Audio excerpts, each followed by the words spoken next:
Je crois il a répondu à beaucoup d'attentes de la part du pays. Bien sûr qu'il y a, je dirais, toutes les demandes récurrentes sur la participation de l'État pour nous accompagner, pour réagir, pour le plan de relance, pour réagir contre les difficultés que nous avons aujourd'hui en matière économique. Mais il y a aussi beaucoup de projets en vue de concrétiser, enfin, parce qu'on en a beaucoup parlé, mais c'est vrai que je crois que la Polynésie française n'est pas assez exploitée, n'est pas assez utilisée pour fonder cette politique indo-pacifique et nous pourrions être effectivement... C'est-à-dire qu'il fallait qu'on s'accroche au mât et qu'on reste soudés. Bien sûr, parce que naturellement, ce serait quand même dommage que toutes les nations autour de nous, c'est le cas des Chinois, c'est le cas des Américains, beaucoup de gens nous regardent puisque nous sommes à l'entrée du Pacifique. Il faut jamais oublier cela. Nous sommes à l'entrée du Pacifique comme nous sommes à la sortie du Pacifique. Et bien sûr que la situation géographique, géopolitique de la Polynésie intéresse. Donc, ce qu'il dit, ce que vous citez, c'est qu'effectivement, profitez-en. Nous avons de la chance d'avoir aujourd'hui une nation forte qui peut nous défendre contre les prédateurs, qui peut nous défendre contre beaucoup de choses. Le message, il est clair, effectivement, la France est à nos côtés pour demain. Il a annoncé un soutien financier aux entreprises un peu plus élevé que prévu, un soutien aussi dans la prise en charge des cancers. Oui. Il a confirmé son soutien des marquises pour l'inscription au patrimoine mondial de l'UNESCO et il a surtout annoncé il a parlé du pacte de mensonges auquel il fallait mettre fin concernant l'épineuse question du nucléaire. Qu'est-ce que vous en pensez? Alors bien sûr, je veux pas que vous occultiez l'annonce qu'il a faite sur le second PGE. Parce que ce second PGE va nous sauver la situation sociale et surtout la situation de la CPS et surtout RTT Nui pour le premier semestre de l'année prochaine. Ce PGE, nous l'attendions depuis un certain temps, nous avons envoyé des dossiers, mais là, ça y est, c'est acquis.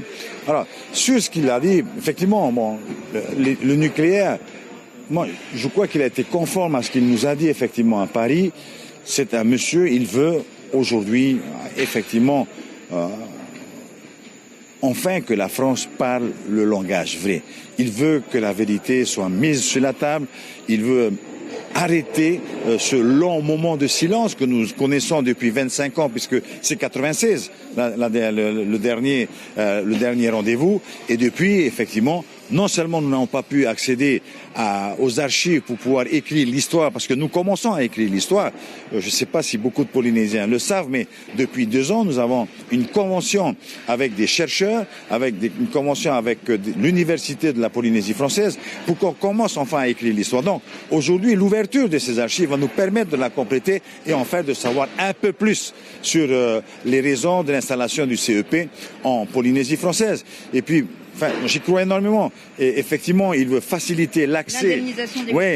L'accès déjà à l'indemnisation, parce que, comme il disait, c'est compliqué, c'est trop lourd. Les gens des îles sont complètement oubliés. Et donc, il veut instaurer cet aller vers. Il faut que ce soit l'État, il faut que ce soit les personnes qui sont responsables de ce comité de suivi qui enfin vient vers les malades.